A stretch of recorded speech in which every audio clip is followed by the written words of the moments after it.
Good day to you once again, my listener. Welcome to today's episode on online logic and critical thinking.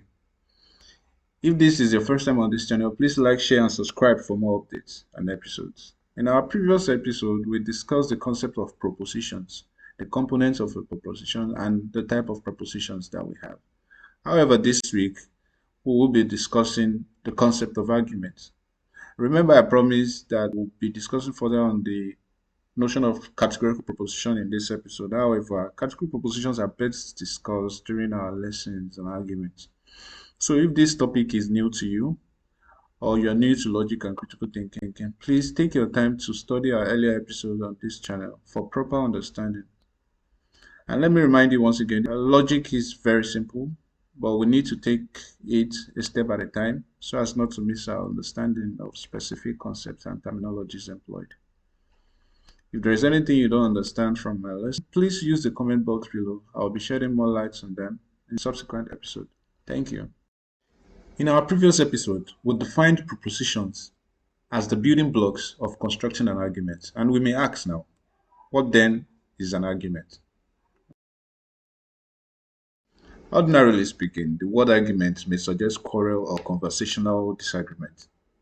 But this is just a layman understanding of an argument and a broader sense of the usage.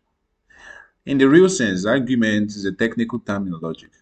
And in logic, argument refers strictly to any group of propositions of which one of those propositions is a claim, otherwise known as a conclusion, which follows from the other propositions known as premises or reasons, because they are regarded as providing support for the truth of the claim or conclusion.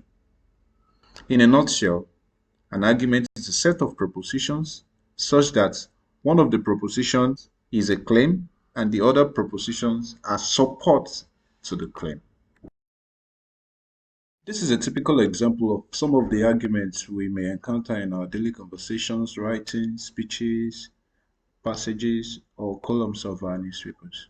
In this example, we clearly have three propositions. One of these propositions is a claim made by the lady. Due to the need for clarity for the claim made, she supported the claim with reasons, which are also propositions.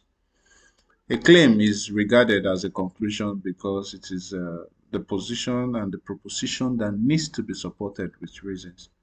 So while the other two reasons for the claims are called premises because they provide grounds for the claim.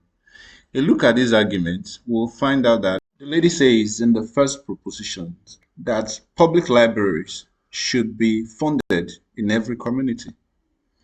That is proposition number one. The second proposition was given after the guy asked, why should that be? And he said, because they provide learning resources for all ages, and they also provide safe spaces for people to read, study, and gather. For obvious reasons, we found out that the first proposition is the claim made by the lady. The reasons she made the claim is supported by the two other propositions she gave. In this situation, we found out that these two other propositions are premises because it is from them that she inferred the first propositions, which we hold to be the claim and also known as the conclusion. It is possible that in writing or in speech, a passage will often contain several related propositions and yet no argument. So this is part of the things we need to watch out for. Argument is not merely a collection of propositions, but it is a cluster with a structure that captures or exhibits some inference. And that is how we describe the structure with the terms conclusions and premises. To better put, the conclusion of an argument is the proposition that is affirmed on the basis of the other propositions of an argument. Those other propositions which are affirmed or assumed as providing support for the conclusion are the premises of such arguments. For better understanding, it is important to note that in any argument, when we affirm one proposition on the basis of some other proposition, an inference is drawn. Inference is a process that may tie together a cluster of propositions. It is the process of deriving a conclusion or a new piece of information from existing premises or evidences. Although some inferences are warranted, that means they are correct, and others are not. The task of logic, however, is to analyze these clusters and examine the propositions with which the process begins and with which it ends, as well as the relations among these propositions. Such a cluster of propositions constitutes an argument. Argument, as we know it, are the chief concern of logic. In this example, the conclusion is the third proposition because it is a claim that affirms that Anne must have gone home, based on the reasons or grounds provided by the first and second propositions, which are premises. This conclusion is thus said to be inferred from the first and second premises. From our discussion so far, we can see that there are two major components of an argument, namely the conclusion and premise or premises.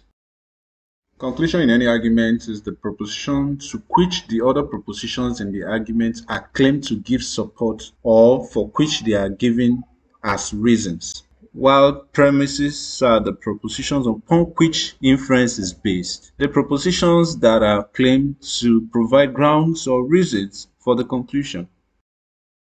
It is important to note that arguments can vary in the degree of their complexity. Some arguments are very simple while others are quite intricate. But this can sometimes be due to the structure or formulation of the propositions they contain, and sometimes because of the relationship among the premises. Also, it is also possible that sometimes because of the relationship between premises and conclusion. The simplest kind of argument consists of one premise and a conclusion that is claimed to follow from it.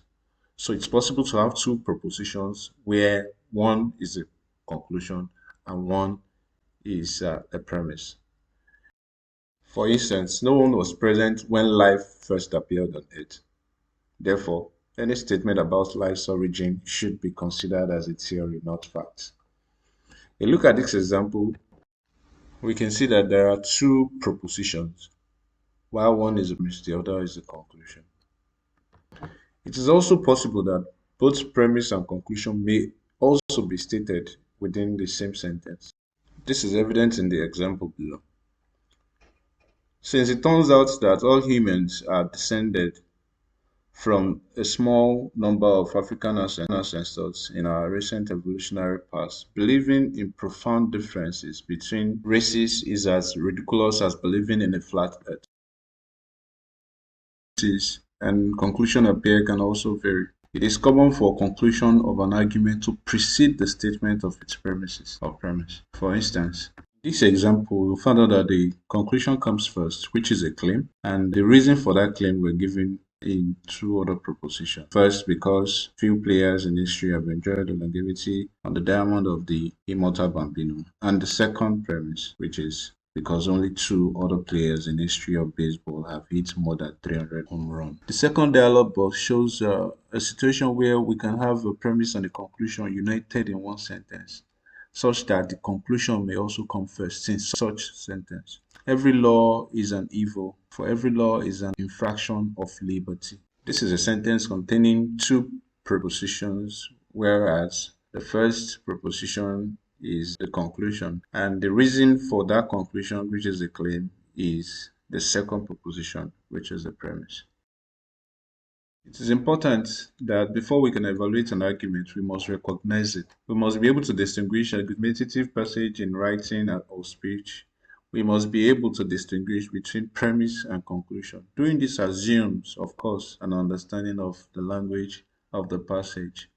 However, even with a thorough comprehension of the language, the identification of an argument can be problematic because of the peculiarities of its formulation. Even when we are confident that an argument is intended in some context, we may be unsure about which propositions are serving as its premises and which as its conclusion. As we have seen, that judgment cannot be made on the basis of the order in which the propositions appear. One useful method depends on the appearance of certain common indicators, and this takes us to the conclusion indicators and premise indicators that help us to identify them in an argument.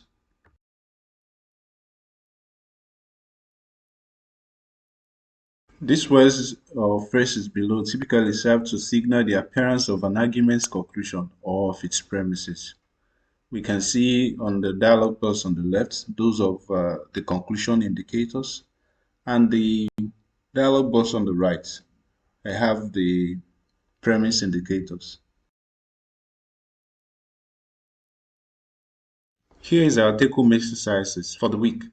All we need to do is to identify the premises and conclusion in the following passages. An example is given to us on the left dialog box. We can work on do the rest of the exercises on the dialog box on the right. I wish you guys good luck. You can post your answer on the comment section, and I will check them out and see how many of you are correct. Also, if there is anything you don't understand about my lessons here, please use the comment section below. I'll be attending to them in my subsequent episode. Thank you. In today's episode, we've been able to discuss the concept of arguments in general. However, we shall be discussing the types of arguments in our next episode. Please stay tuned. Thank you.